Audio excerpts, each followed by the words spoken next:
The radar signature is no bigger than a golf ball moving at 115 miles per hour. Across the face of the AN/SPY-1DV radar array, it appears like a flickering phantom, but the Aegis combat system does not react to illusions. It reacts to physics. 94 seconds remain before impact. Inside the Combat Information Center of an Arleigh Burke-class destroyer, the atmosphere feels worlds apart from the humid air hanging over the Persian Gulf. Outside, Track 7042 moves at 100 knots. Its profile matches a loitering munition launched from Iranian Coastal Sector 4. A RIM-116 rolling airframe missile tears off the rail with a sharp compressed burst of force. Mid-flight, its infrared seeker comes alive, searching for the heat created by air friction against a fiberglass nose cone. 42 seconds remain. The drone, a Russian-supplied Geran-2, carries no defensive systems. There is no pilot on board. There is only a programmed route. The RIM-116 makes a 3-degree correction at Mach 2, about 1,534 miles per hour. The intercept happens just 3 meters from the ship. Its 25-pound fragmentation payload activates, releasing a dense cloud of tungsten fragments that reduce the Russian-built airframe to thousands of shattered pieces of carbon fiber and vaporized fuel. The Geran disintegrates. The engagement sequence immediately shifts to the next target. Everything is fully integrated. For months, Western intelligence has been tracking a major shift in the tactical balance of the Middle East. For years, loitering munitions flowed in one direction only, from Tehran to Moscow, to support the war in Ukraine. Now that pipeline has reversed. The Kremlin is sending Russian-adapted versions of the Shahed 136, known as the Geran-2, back to Iran. These deliveries are more than simple shipments. They represent the transfer of Russian battlefield data, reinforced guidance systems, and localized production methods. Moscow dismisses the reports as fiction, insisting that no such military cooperation exists. But the kill web sees past the denials. Far above the cloud layer, the SBIRS satellite constellation watches for the distinct thermal signatures of Russia's heavy transport fleet. An IL-76 lifts off from a military airfield near the Russian border. In its cargo bay are crates filled with modular drone components, including upgraded Russian guidance packages equipped with the Komet-M anti-jamming satellite receiver. Aegis tracks the Il-76 as it crosses the Caspian Sea and enters Iranian airspace. That information is immediately fused into the regional tactical picture. The kill web begins building a digital twin of the logistics chain. It knows the transport aircraft's flight time. It knows the weight of the cargo. It knows the likely battery life of the guidance chips being unpacked on the tarmac. To understand the scale of this drone threat, picture a fleet of used pickup trucks, each carrying around 100 pounds of explosive payload, arriving at a launch site no larger than a football field. Each drone costs about $30,000 to build. That is less than the cost of a mid-size SUV. Russia is not sending a precision tool. It is sending a storm. The strategy is clear. Create an economic imbalance. The goal is to force the U.S. Navy to spend a $2.1 million Standard Missile-2 to stop a drone that costs around $30,000. It is a war of attrition disguised as a high-tech contest. But the engagement network is built to solve cost efficiency just as effectively as it solves intercept geometry. The crates are tracked from the airfield to concealed launch sites along the coastline. Every stop the trucks make is logged into a database shared across the fleet. Sensors aboard every F-35C Lightning II operating in the region add another piece to the wider picture. The inventory is being watched in real time before a single engine ever starts. Long before launch, the network has already matched every airframe in that shipment with a tiered, cost-effective response. The tracking continues as the crates are transferred onto mobile launch rails, many of them disguised as ordinary civilian shipping containers. To most people, it looks like routine commercial traffic. To an integrated defense network, it is a high-priority target package waiting for authorization. If you have ever worked on these systems in the Gulf heat, share your perspective in the comments. Billions of dollars are spent to keep these sea lanes open and energy prices stable for American families. Do you believe that investment is worth the security it provides? We read every comment and we appreciate your service and your insight. The launch begins at 3:14 local time. The Iranian Revolutionary Guard Corps uses a saturation tactic with newly supplied Russian inventory. In a tightly compressed 3-minute window, 40 Geran-2 and Shahed 136 drones are launched. The objective is to overload the ship's radar processing capacity, creating so many tracks that the system struggles to separate the most urgent threats from the rest.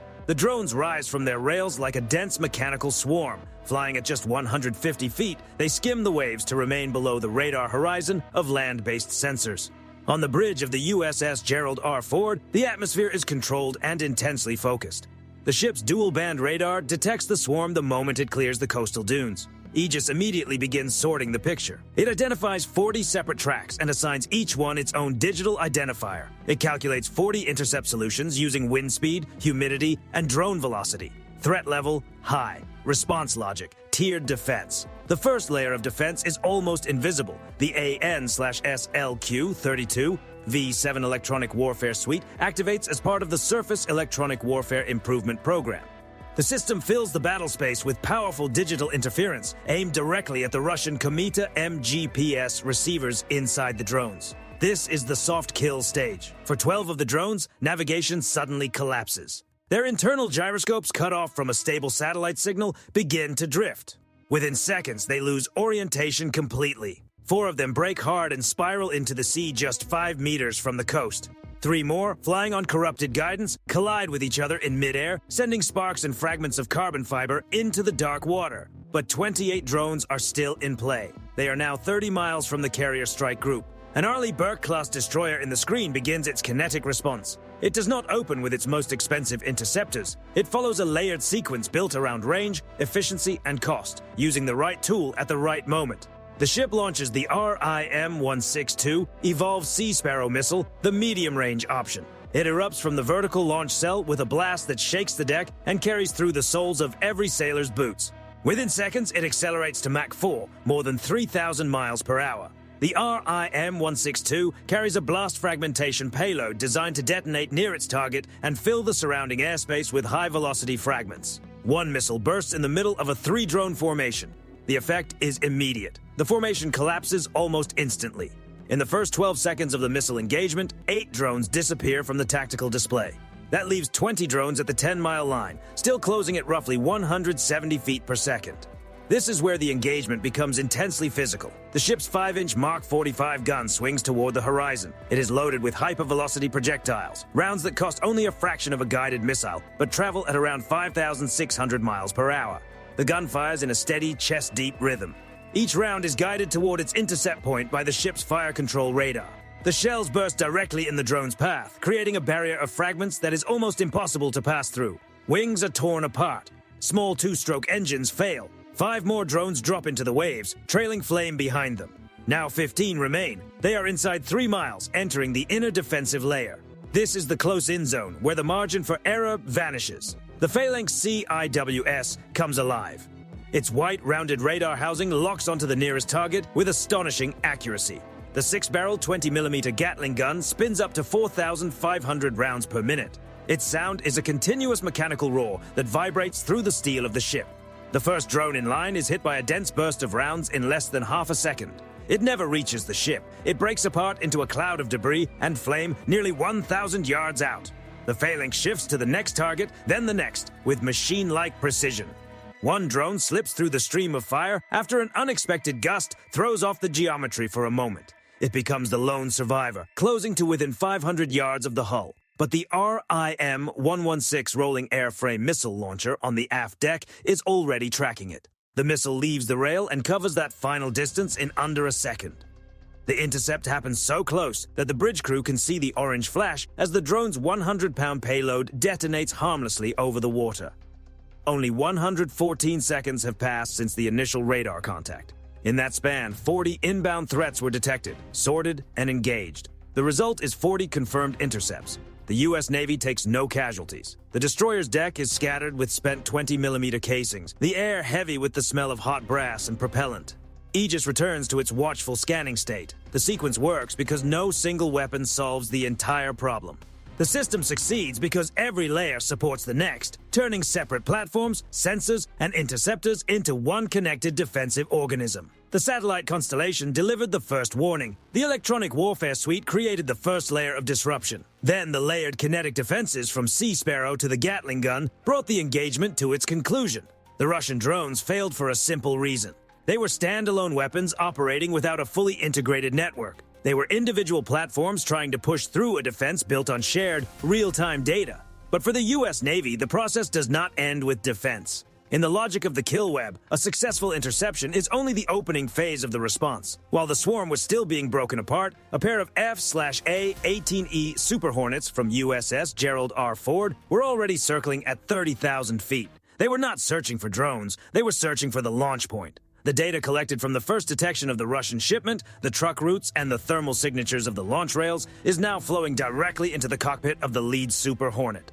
This is the sensor-to-shooter link in action. The pilot does not have to hunt for the target. The ship has already identified it for him. Target acquired. Coordinates confirmed through Aegis. Beneath the wing of the F/A-18E Super Hornet, an AGM-154JSOW is ready for release. It is a GPS-guided glide weapon with a range of roughly 70 miles, about the distance from Washington, D.C. to the outer edge of Baltimore. The pilot releases the AGM-154JSOW. It does not fall like a traditional bomb. Its wings deploy, and it begins a quiet, controlled glide toward the Iranian coastline. It follows a pre-programmed route designed to avoid known air defense radar coverage. On the ground, IRGC crews are already trying to reload their mobile launch rails with the next batch of Russian-supplied Jiran drones. They believe they are still outside immediate danger, positioned 40 miles behind the coast. The AGM-154JSOW arrives without audible warning. There is no engine noise to announce it. One moment the launch site is active, the next, the weapon is simply there. The 500-pound payload strikes at the center of the staging area. In a single impact, the Russian-built trucks, spare drone crates, and launch rails are destroyed. Secondary blasts move across the site as fuel containers ignite. From orbit, SBIRS satellites track the expanding thermal bloom in real time. Target neutralized. No collateral damage detected. Vectoring for carrier recovery. The FA-18E Super Hornet banks hard and turns back toward the carrier. In one mission, the opposing force loses its ability to launch a second wave. A logistics chain that took Russia months to build is cut apart in less than 10 minutes. For the Kremlin, it was a strategic gamble that failed to deliver results. Millions of dollars and months of logistical effort went into arming Iran with some of Russia's most refined, localized drone technology. The expectation was clear. Proved that large numbers of low-cost systems could overwhelm the U.S. Navy's integrated defenses. Instead, they ran into a network built on speed, coordination, and layered response. The economic trap never fully materialized. A tiered mix of electronic warfare, 5-inch gunfire, and close-in defense systems shut down the swarm at a fraction of the attacker's investment. The U.S. Navy did not just win the engagement, it won the cost-efficiency battle too. That is the reality of the modern kill web. It is not only about firepower, it is about decision speed. It is about making sure every Russian shipment and every Iranian launch meets a response so efficient that the adversary runs out of resources before the network runs out of options. Now the IRGC commanders are left looking at burned launch sites and empty crates. The Russian technology they counted on did not fail because of a simple mechanical problem. It failed because it was an analog answer to a digital battlefield. In the logic of the kill web, the threat has been removed from the board. The network remains ready, the sea lanes remain open, the mission goes on.